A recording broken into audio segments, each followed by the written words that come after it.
1966 marca el inicio de una década asignada por la violencia política en Argentina. Ese año llega al poder un nuevo gobierno militar presidido por el general Juan Carlos Onganía. Internacional llamado Guerra Fría.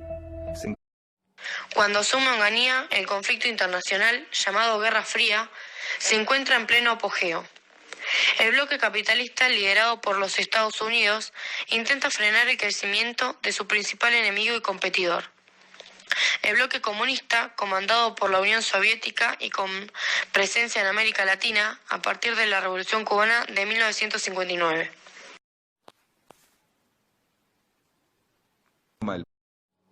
Una de las primeras medidas que toma el presidente Onganía es la puesta en marcha de la Doctrina de Seguridad Nacional, una estrategia trazada por el gobierno de Estados Unidos que aumenta la participación de Argentina en la Guerra Fría.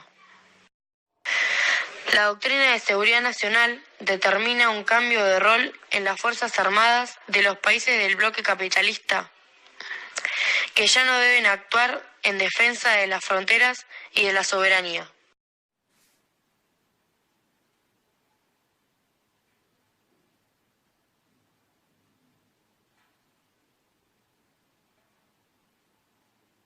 Sino en función del combate al comunismo.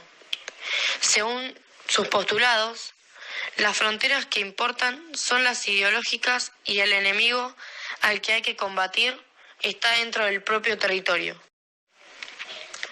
La dictadura de Onganía pretende imponer en el país una disciplina de cuartel, a la prohibición de todos los partidos políticos añade un fuerte clima de represión y censura.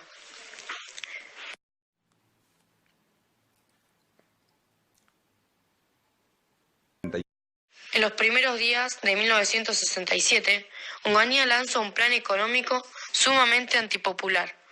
La respuesta de la sociedad no se hace esperar. En todos los puntos del país, las críticas al gobierno crecen cada vez más. En ese contexto autoritario, un sector de la sociedad argentina, y en particular una parte importante de la juventud, empieza a considerar a la lucha armada revolucionaria como la forma de cambiar el sistema. En el surgimiento de esa idea influye la simpatía que despiertan las luchas de liberación nacional en Argelia y Vietnam, las revueltas estudiantiles de París y México, y fundamentalmente la fascinación que genera el triunfo de una revolución socialista en América Latina, la Revolución Cubana. Una victoria que muestra el socialismo como una alternativa real para los latinoamericanos. A todo esto, en 1967, un argentino con un papel decisivo en la Revolución Cubana es asesinado en Bolivia mientras intenta extender la lucha revolucionaria. Ese argentino pronto se convertiría en el ejemplo para una generación, Ernesto Che Guevara.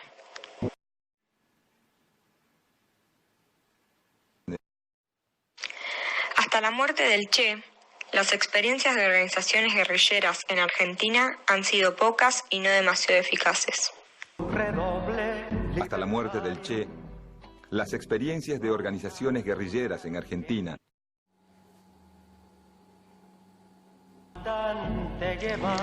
Pero en septiembre de 1968, en la provincia de Tucumán, un grupo perteneciente a las autodenominadas Fuerzas Armadas Peronistas intenta instalar un foco guerrillero en la localidad de Taco Raco.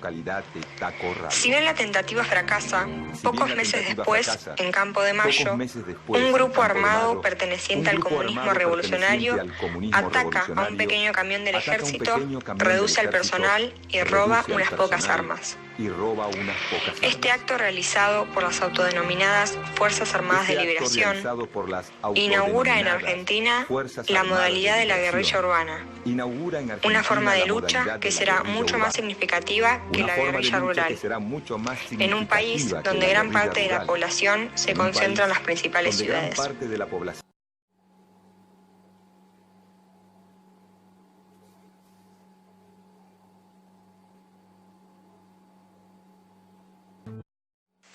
Llegado mayo de 1969, la situación del gobierno militar se complica. Huelgas, movilizaciones y ollas populares se multiplican por todo el país. El clima de represión termina por licuar las diferencias en los sectores opositores más combativos. Es así que muchos obreros peronistas, curtidos por casi 12 años de lucha y proscripción, confluyen con dirigentes estudiantiles y una nueva generación de militantes de izquierda. A esta nueva avanzada opositora, pronto se suma el movimiento de sacerdotes para el tercer mundo.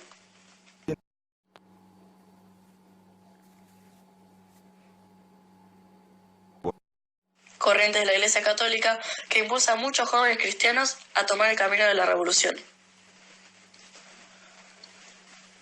En los últimos días de mayo de 1969, la paciencia de la población ante los excesos de la dictadura se acaban. Un levantamiento popular, bautizado como el Cordobazo, hace temblar al gobierno de Onganía.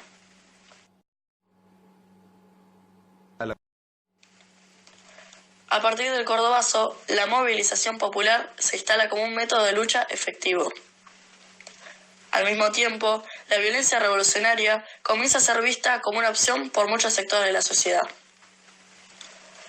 En poco tiempo, a las organizaciones armadas que ya existen en el país, como las Fuerzas Armadas Peronistas y las Fuerzas Armadas de Liberación, se suman las Fuerzas Armadas Revolucionarias, agrupación de orientación marxista nacida de la experiencia de un grupo insurgente creado en Bolivia por el Che Guevara.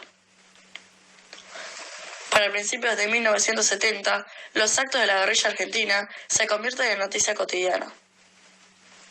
Juan Domingo Perón, desde su exilio en Madrid, envía una carta a los dirigentes de las Fuerzas Armadas Peronistas en la que avala la violencia de sus acciones. Como ustedes bien saben, el momento es para la lucha, no para la dialéctica política, porque la dictadura que azota la patria no ha de ceder a su violencia, sino ante una violencia mayor. Ya